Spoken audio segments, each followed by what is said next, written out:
So could you tell me your name? Marilyn Bird. Okay, so I had a few questions about some of the things that's been going on right now. So it's heard that autistic children can process visual information better than language, but many parents are worried that their children will not speak if they continue to use pictures for communication. Is this idea actually true? No, there's nothing in the research that supports that. In fact, it's usually the opposite. We believe that by using a child's strength, we can get to that area of weakness. So we start with what they understand already and build the language structure from there. Okay. And a second question is it possible to learn to speak through Aac devices?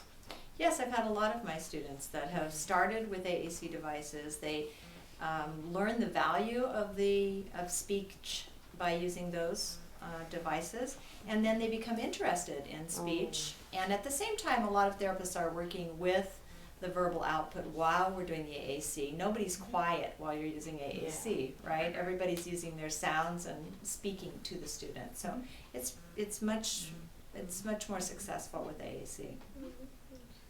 And the third question is, how do Aac devices support people with autism?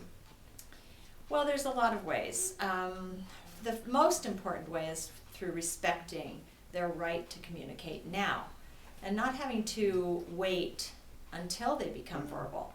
Every child, every adult has the right to communicate their wants and their needs and their desires and their interests. And if a child or even an adult has to wait to be able to do that, you're going to get more people that are upset and agitated. If they can find a way to communicate what their needs are and their wants, then you're going to be able to work as a team much better. So it's very important to acknowledge what they can do now, get a sense of what their baseline communication systems are, as well as their receptive language.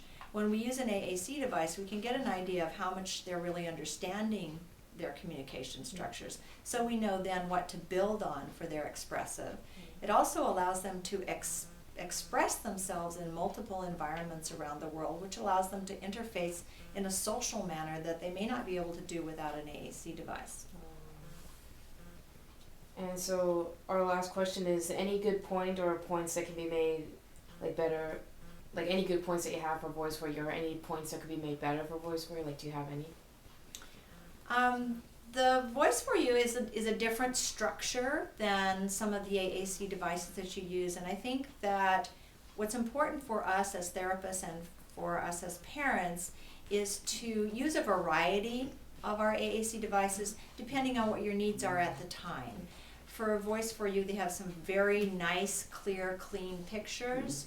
And for a couple of my students, they access it very quickly. So that's a very positive thing for Voice for You.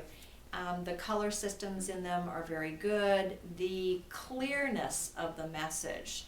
Sometimes if you have too much background, it can make it very difficult for kids to understand. So this has a nice, clear way to get a message across. Do you have any points that could be made better? Or? Well, I think probably your next step is going to be able to link one thought to another, so that it becomes quicker. With Aac devices, efficiency is very important. So if you can get, when a child points to one idea, it will link to another one that's very similar or builds on that structure. That would be a great thing to add to it. Or even a sentence runner that would be at the top that would allow a student to put words together to create a full sentence.